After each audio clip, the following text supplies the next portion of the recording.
Mobile पे और या ईमेल पे जाएगा। उस ऐसी आईडी को सुरक्षित रखना होगा। और जब प्रगणक घर घर जाएंगे तो उनके साथ साझा करना होगा, जिससे वो आंकड़ों को प्रथम दृष्टया देख करके उसको पुष्टि कर सकें। Next.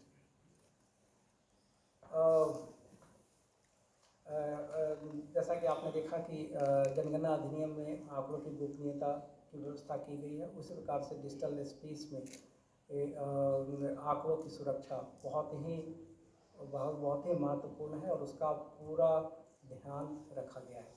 And to end data security की व्यवस्था रखी गई है। कलेक्शन के दौरान या डेटा ट्रांसमिशन या सर्वर के स्तर पे, सर्वर ORGI का अपना डेडिकेटेड सॉवरेन सर्वर है और उन सभी पे डेटा इंक्रिप्टेड फॉर्म में रहेगा। डेटा प्रोटेक्शन के जितने भी टेक्नोलॉजी, सॉफ्टवेयर, हार्डवेयर, वो सारी व्यवस्था की गई है।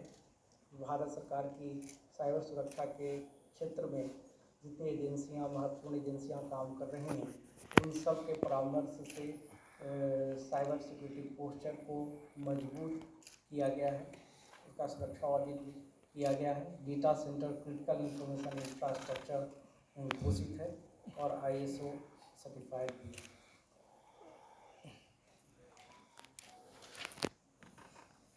ट्रेनिंग के विषय में एक स्लाइड अलग से हमने रखा है।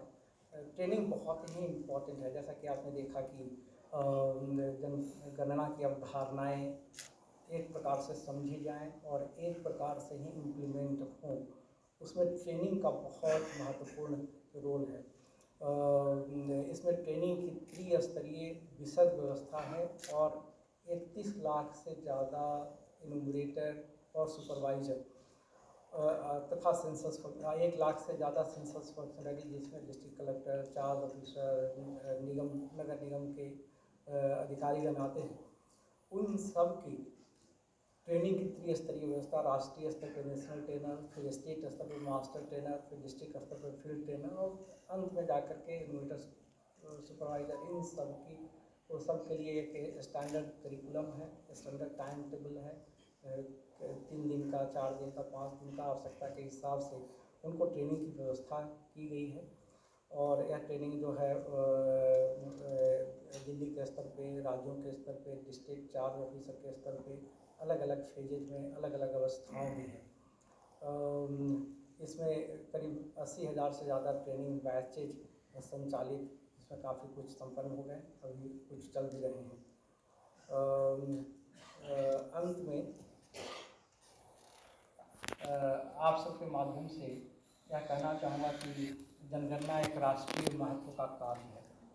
जनगणना के जो आंकड़े प्राप्त होंगे आगे आने वाले कई सालों के लिए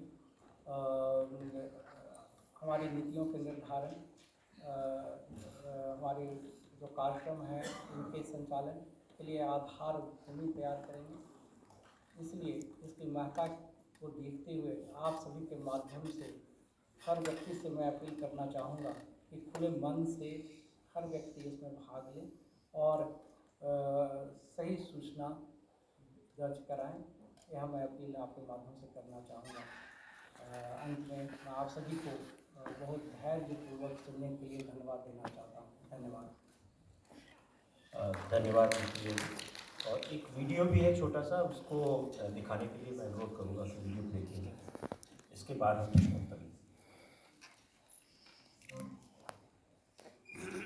लाइट्स बंद कर दें।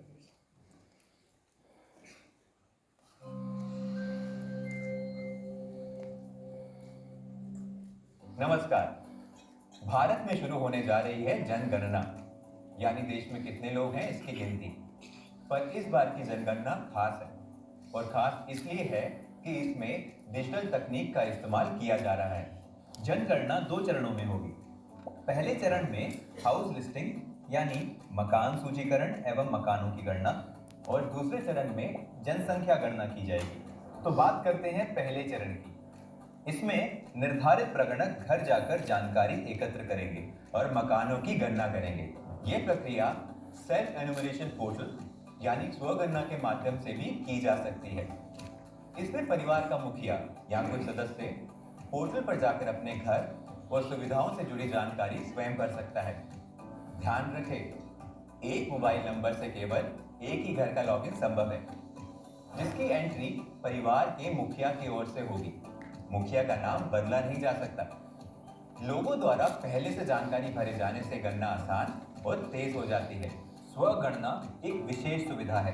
ये उस विशेष राज्य या संघ राज्य क्षेत्र में मकान सूचीकरण कार्य शुरू होने से 15 दिन पहले उपलब्ध कराया जाएगा और ये सुविधा उस राज्य या संघ राज्य क्षेत्र में 15 दिन के लिए ही उपलब्ध रहेगी। जो चाहे वो स्वगणना के तहत पहले ही अपना विवरण दर्ज कर सकता है। स्वगणना पोर्टल में एंट्री का तरीका। सबसे पहले पोर्टल खोलें, फिर अपना राज्य या केंद्र शासित प्रदेश भरें, फिर कैप्चा भरें। इसके बाद स्वागत स्क्रीन आगे के चरणों का मार्गदर्शन करेगी।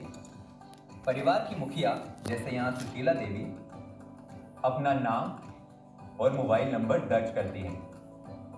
अपनी भाषा चुनें, फिर OTP से सत्यापन होता है। पूरी प्रक्रिया सुरक्षित और बहुत आसान है। जिला और नजदीकी स्थान चिन्ह यानी लैंडमार्क चुनना जरूरी है। मैप पे मार्कर दिखाई देगा, वही अपने घर का स्थान चिन्हित करें। इसके बाद HLO प्रश्नावली का पृष्ठ खुल जाएगा। अधिकांश प्रश्न विकल्प आधारित होंगे। साथ ही लिखने के लिए फोनेटिक और वर्चुअल कीवर्ड होगा। FAQs और टूल टिप्स हर शंका का तुरंत समाधान करते हैं। यदि कोई प्रश्न अथवा जानकारी छूट जाए तो सिस्टम खुद आपको संकेत देता है। सभी विवरण भरे जाने के बाद चेक करें। ड्राफ्ट सहेजें, जरूरत हो तो संशोधन भी करें या अंतिम रूप से जमा करें। सबमिशन के बाद H से जुड़ा 11 अंकों का SC ID आपको दिखाई देगा। ये आपको SMS से भी मिलेगा। जब प्रगणक आपके घर आए तो ये SC ID आप उनसे साझा करें। आपकी दी गई सही जानकारी से हमारा देश सिर्फ मजबूत ही नहीं बनता, बल्कि उसकी वास्तविक तस्वीर भी सामने आती है। तो भागीदार बने और सहयोग करें। हमारी जनगणना, हमारा विकास। धन्यवाद। अब हम एक एक करके कुछ प्रश्न लेंगे। तो स्टार्ट करते हैं 234 नंबर। मुकुंदन जी नमस्कार, मेरा नाम कृष्ण मोहन शर्मा है, भारत एक्सप्रेस से हूँ। मेरे दो सवाल हैं। एक सवाल की जो सेल्फ इन्यूमरेशन की बात की, उस डाटा को लोअर लेवल पर मैनिपुलेट किया जा सकता है। और दूसरा सवाल ये है कि जैसा आपने कहा कि इस पर जाति भी पूछी जाएगी, तो हमारा समाज पूरा इसी बात को अब तक लड़ता रहा है कि जाति के नाम पे संसार का या हमारे समाज का वर्टिकल डिवीजन ना हो, और ये डाटा की प्राइवेसी कैसे इंश्योर की जाए। 22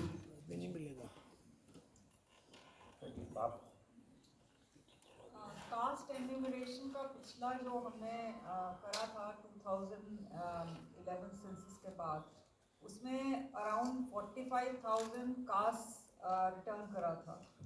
तो सेंसस में बेसिक रूल है कि जो रिस्पोंडेंट कहता है वैसे ही आप रिकॉर्ड करते हैं। तो इस सेंसस में हम इस रूल के अराउंड कैसे जाएंगे? यानी हर एक कास्ट अलग स्पेलिंग होती है, अलग क्लासिफिकेशन होता है। क्या हम कोई सूची तैयार करेंगे जिसमें से सेलेक्ट करना होगा, या और कोई मेथड हमने सोचा?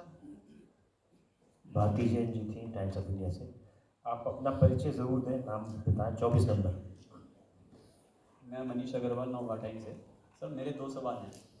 पहला, जैसे कि सर ने कहा कि किसी के पास जैसे एक से ज़्यादा घर हैं और एक मोबाइल से घर का मुखिया ही वो कर सकता है, अगर एक से ज़्यादा घर हुए तो वो कैसे रजिस्ट्रेशन होगा? सेकंड इज, घर और जो सिटीजन है उनके अलग अलग फेस में करने की क्या जरूरत, क्या एक साथ नहीं किए जा सकते?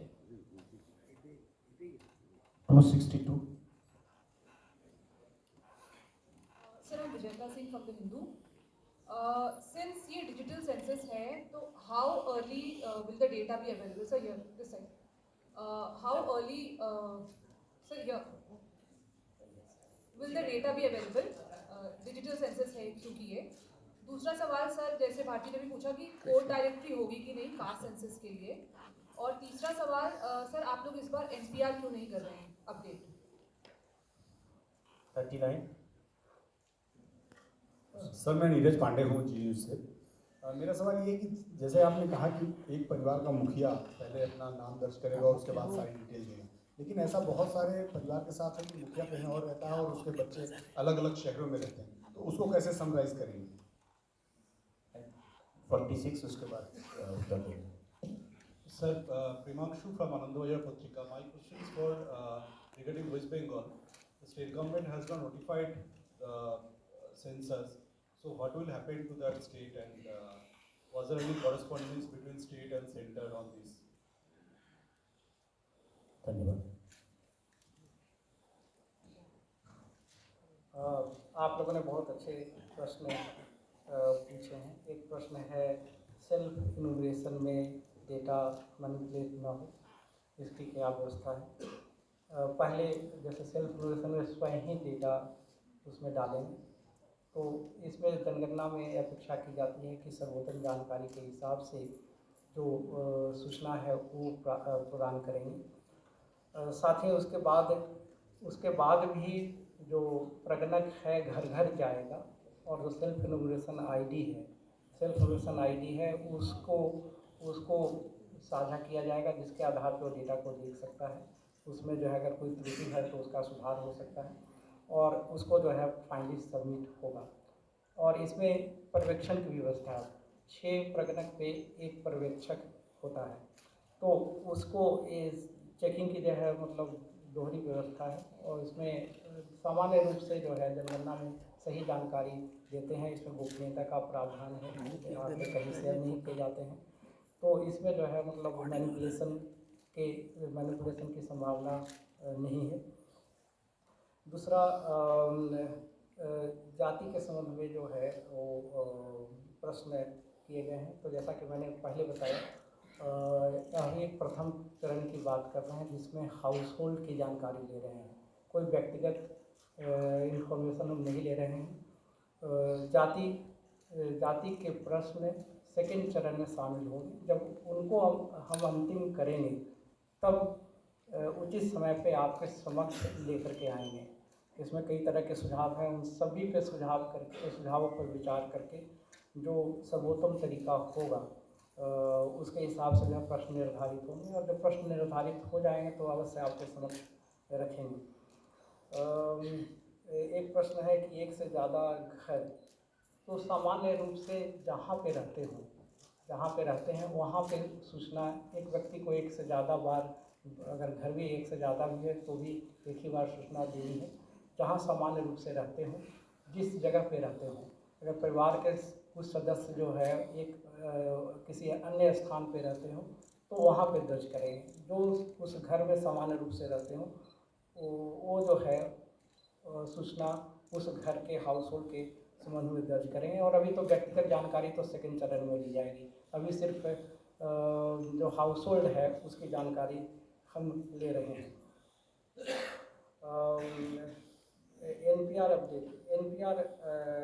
एनपीआर अपडेट करने का अभी निर्णय नहीं है, उसके बारे में किस प्रकार के दिशा निर्देश हम लोगों ने निर्गत नहीं किया है। एक और प्रश्न, हाँ, डेटा चूँकि जब पहले फिजिकल पेपर्स पे डेटा इकट्ठा होता था तो उसको डिजिटाइज करने में फिजिकल पेपर को इकट्ठा करके स्कैन करना, उसको ऑप्टिकल कैरेक्टर रिकग्निशन से डिजिटाइज करना, उसमें काफ़ी वक्त लग जाया करता था। तो डिजिटल अब इस बार डेटा डिजिटल माध्यम से प्रारंभ से ही प्राप्त होगा, इसलिए आंकड़े काफ़ी शीघ्रता से जारी किए जा सकेंगे। काफ़ी आंकड़े जो है 2027 में ही हम लोग जारी कर देंगे।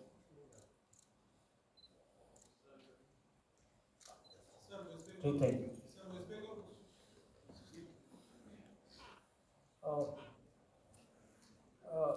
वेस्ट बंगाल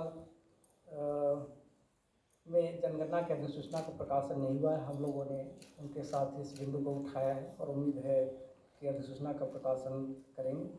यह विधि का अनिवार्यता है। और अभी प्रथम चरण के लिए सितंबर 2026 तक हमारे पास वक्त है। 142. Sir, Shine Mohan from Madhubhumi. Sir, I have two questions. Compared to last census, what are the new technologies to be used this time for getting more accurate data? And whether this self-enumeration is mandatory or not, and those who cannot do the self-enumeration, what will be the system for them? 45. एक साथी ने और पूछा था, मैं अनिरुद्ध दैनिक भास्कर से। Sir, किसी एक स्थान पर रहने वाले किसी एक मुखिया की जो आपने बात की, उसके 2 संतानें हैं, वो अलग अलग जगह पर रहती हैं, और जहाँ पर वो हैं वहाँ पर जब कोई जनगणना आएंगे या वहाँ पर होंगे तो वो डबलिंग तो नहीं होगी, या उसका क्या तरीका आपने निकाला है, मतलब वो बात थोड़ा समझानी चाहिए। 270.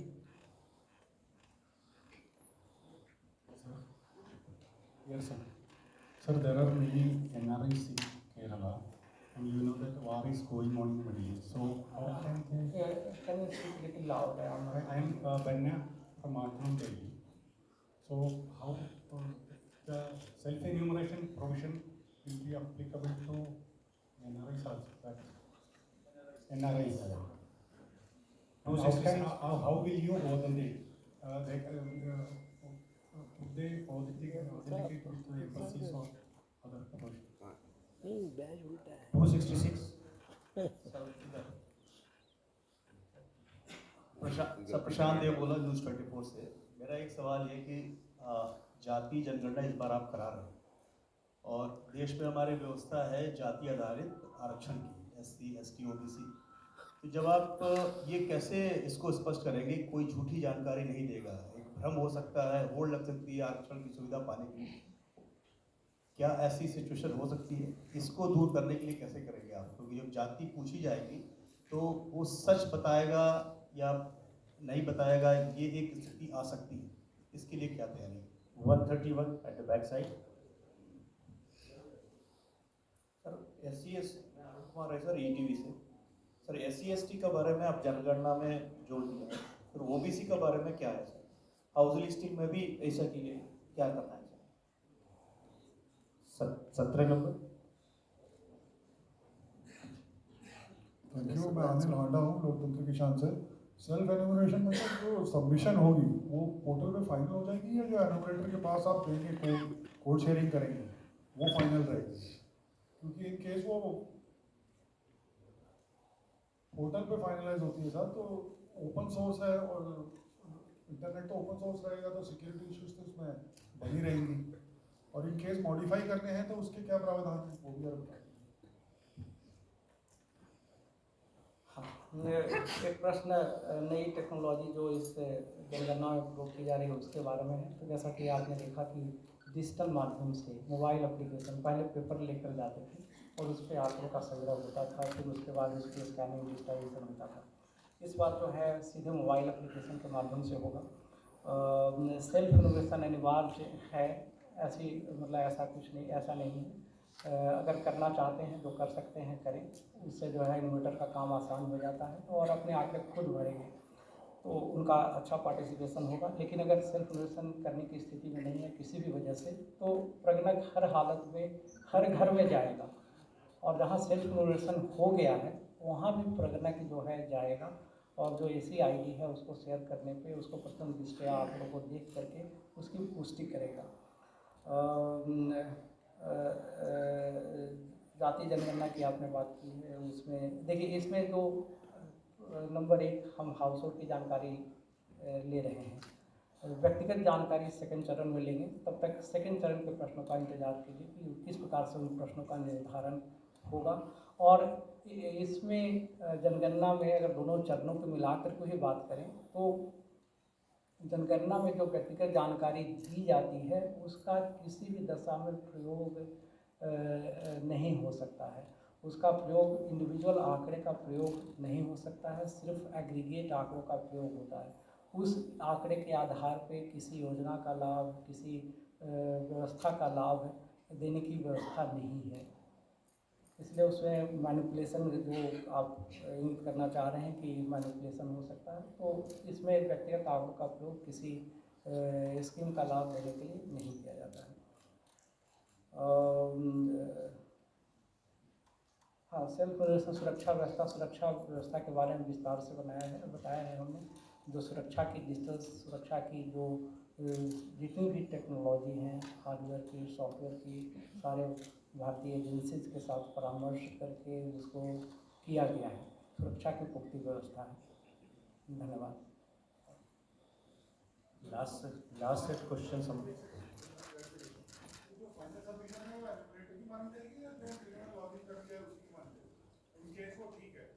हाँ ठीक है, तो उसमें कोई संशोधन नहीं होगा। हो सकता है कई बार सबमिट करते समय कोई त्रुटि अगर हो गया, किलोमीटर गया तो उन्होंने रियलाइज किया तो करेक्ट कर सकते हैं उस वक्त, और जब वो जो है प्रथम दृष्टया उसको देख करके तब उसकी पुष्टि हो जाएगी, सबमिट हो जाएगा फाइल। 39 इसमें NRI सेल्फ इनोवेशन आपने, हाँ, तो इसमें प्रथम चरण में हाउस होल्ड की जानकारी ली जा रही है, और सेल्फ इनोवेशन जो है वो कंट्री में रह रहे हैं उनके लिए व्यवस्था है। 39 सर, मेरा सवाल है कि जो SECC लिस्ट होती है सर, उसके आधार पर केंद्र और राज्य की जो नीतियाँ थी वो निर्धारित करती हैं।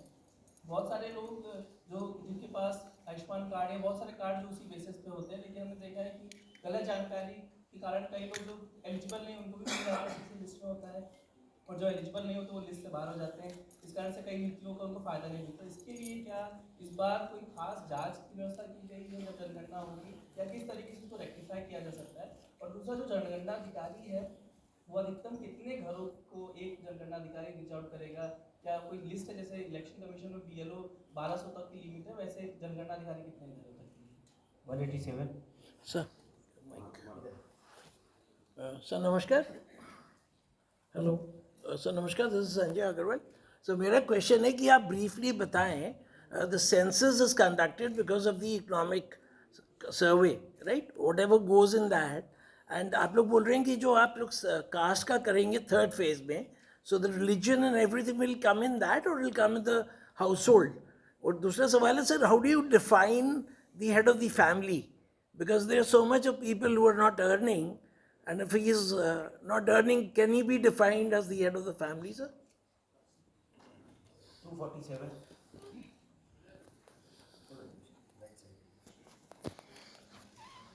सर नमस्कार, मैं मोहित शुक्ला हूँ दूरदर्शन से।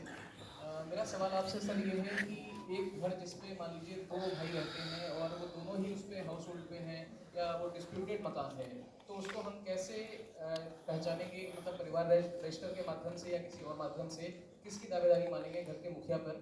और दूसरा सर, मेरा सवाल आपसे ये है, अभी थोड़े दिन पहले ही केंद्रीय मंत्री हैं रामदास अठावले, उन्होंने एक बहुत महत्वपूर्ण सवाल उठाया। उन्होंने कहा कि जो लोग SC से बौद्ध बने हैं और खासतौर पर बौद्ध धर्म में जाति व्यवस्था नहीं होती है, तो ऐसे लोग जब जनगणना के लिए उनके पास जब लोग पहुंचेंगे तो